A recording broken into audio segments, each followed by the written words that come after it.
with me, but they do, and alhamdulillah, they keep asking for me again. And so I guess I'm Everybody doing loves something Lila. right.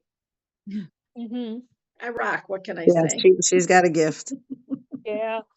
And what right now your community is in the news again Oh, always. for a different reason this For a time, different reason. Yeah. Mhm. quite a different reason.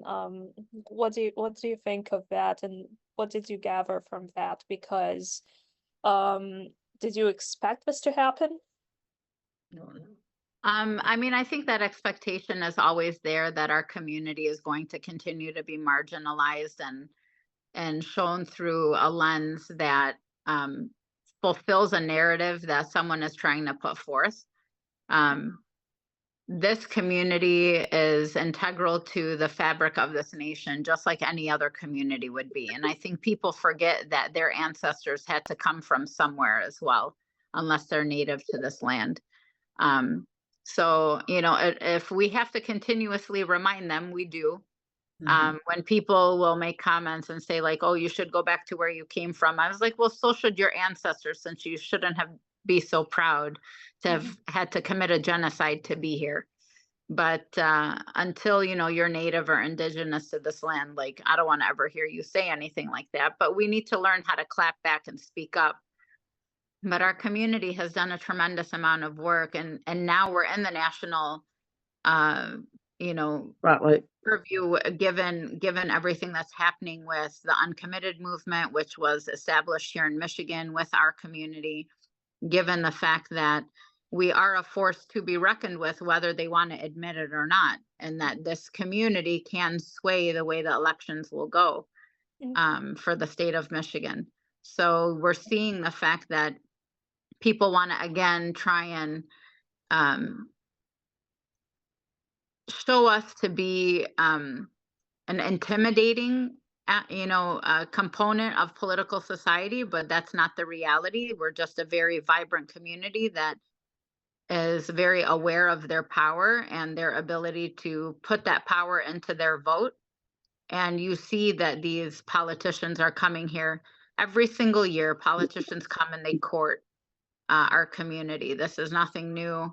It's been this way for the last 20 years, and especially post 9/11, because now our community is being more aware. They're more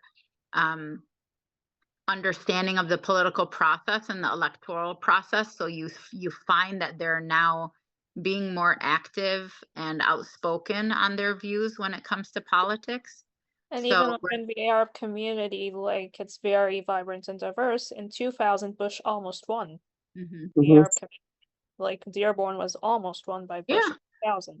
we had a banquet where he spoke to us over the phone, and he was here, and they were welcoming him with open arms. Exactly. Yes. I I mean, wanna. I for the know that most you. part, I know that you need to hop off. So, yeah. Kayla. But That's okay. mhm, Yeah. Um, I mainly want to ask you again about faith. mhm. You're Shia Muslims, and um, even within Muslim representation, you don't see Shia representation much. So for a show like that, first of its kind, to be representative of Shia Muslims, I want to get your opinions on that, especially since some members of the Sunni community might have been a little bit puzzled or were like, wow, why is it all Shia? Mhm. And they weren't just puzzled, they were extremely upset.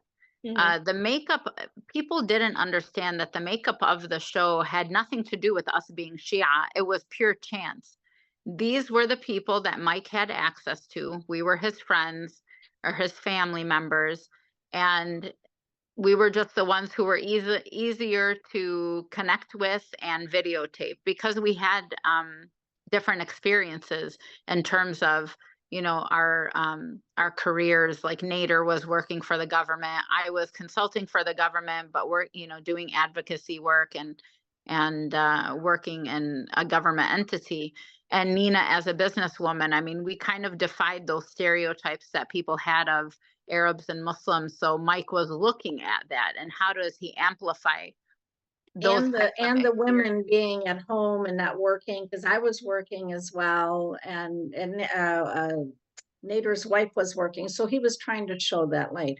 But let me backtrack on that. Not just our families, though, Dalia. There were other families that were asked, Sunni families, Yemeni community.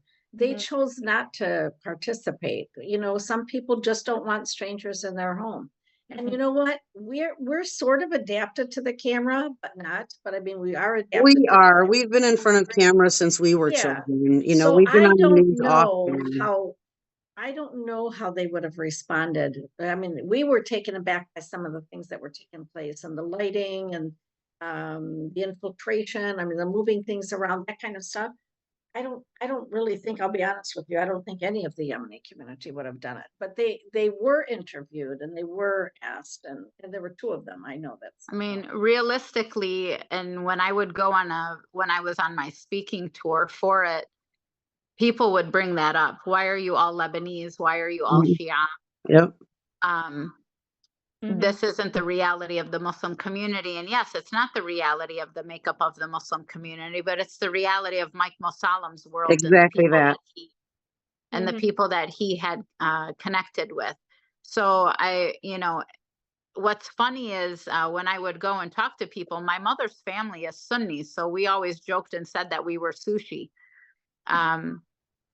But people didn't, but people were like, oh, you're all Shia. I'm like, oh, you don't all adhere. And I'm like, all of you have a Nina in your family. You may not want to accept it, but you have her. So this is the reality of the makeup of the Muslim community. And at this point, I was trying to explain to people, this is just the first opportunity. They were in Texas, they were in Virginia, they were in Orange County, and they weren't getting what they wanted. Just so happened that they come to Arab America in Michigan, and they found what they were looking for. So it just turned out to work in their favor as well as ours. And to me, I think it was a good opportunity to at least highlight one component. And at the end of the day, it was dispelling the misconceptions that were around the city of Dearborn itself. Because people see Dearborn as this boogeyman in mainstream culture and society, in every aspect of society, whether it's politically, educationally, socially. So they saw the shift through that show. And we were able to educate people, and they could see the diversity that existed within the Dearborn community. And honestly, I think it was horrible that they canceled it, because I felt that the opportunity could only grow from there, where it wouldn't be just following us. They could then encompass Black American Muslim families, South Asian American Muslim families, because it took us to be able to break that perception that they had of, oh, they're just going to show us in a bad light. Because I really think TLC did a great job. And you're right, but you're right about that, is that had they hung on to it or started another season, I can't even imagine where it would go to by now. Yeah, and that idea, I mean, it's wonderful. With each one of the communities, I mean, it would have been phenomenal. It really would have been. Right. Because then you can bring in the colors, then you can bring in the backgrounds, then you can bring in the dress, the culture, the traditions. It would have been wonderful. Their loss. And really, that whole thing started with that Florida group. It's all about that. I don't care what anyone says.